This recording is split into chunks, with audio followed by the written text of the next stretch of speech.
നമസ്കാരം. Raf talk ഫുട്ബോളിലേക്ക് അവർക്കും സ്വാഗതം. യുവേഫ ചാമ്പ്യൻസ് ലീഗിൻ്റെ ഫിക്സർ നിർണയ നറുക്കെടുപ്പ് കഴിയുമ്പോൾ പോയ സീസണിലെ റണ്ണേഴ്സപ്പായ പെനാൽറ്റി ഷൂട്ടൗട്ടിൽ കിരീടം നഷ്ടപ്പെട്ട ആഴ്സണലിന് ഇത്തവണ മുട്ടൻ പണി കിട്ടിയോ? ലീഗ് ഫേസിലെ അവരുടെ ഒരു ഫിക്സർ കാണണം. വമ്പന്മാരോടാണ് കളി. റയലും ബയേണും ഡോട്ട്മുണ്ടും ബെറ്റീസും നാപ്പോളിയും ലില്ലിയും ഒക്കെയാണ് അവരുടെ എതിരാളികളായിട്ട് വന്നിരിക്കുന്നത്.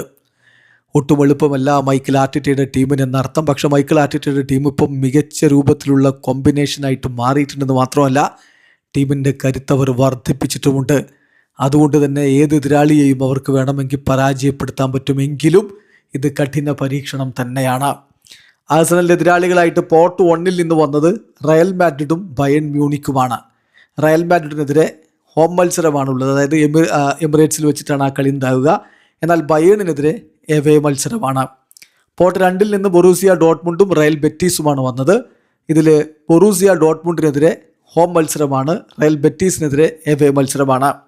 പോർട്ട് 3 നിന്ന് ലില്ലി OSയും നാപ്പോളിയുമാണ് വന്നത്. ഇതിൽ ഫ്രഞ്ച് ക്ലബിനെതിരെ ഹോം മത്സരവും ഇറ്റാലിയൻ ക്ലബിനെതിരെ എവേ മത്സരവുമാണ്.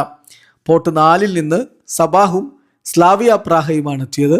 അസർബൈജാനി ക്ലബായ സബാഹിനെതിരെ ഹോം മത്സരമാണ്, സ്ലാവിയ പ്രാഹക്കെതിരെ എവേ മത്സരമാണ്. ഇതാണ് ആഴ്സണലിൻ്റെ ഒരു ഫിക്സർ. തീർച്ചയായിട്ടും ഇത് കഠിനമായ ഫിക്സറാണ്. Real, Bayern, Dortmund, Betis, Lille, Napoli എളുപ്പമല്ല കേട്ടോ. ഏതായാലും ഞാൻ പറയും ഇത് ഡിഫിക്കൽട്ടായിട്ടുള്ള ഫിക്സറാണ്.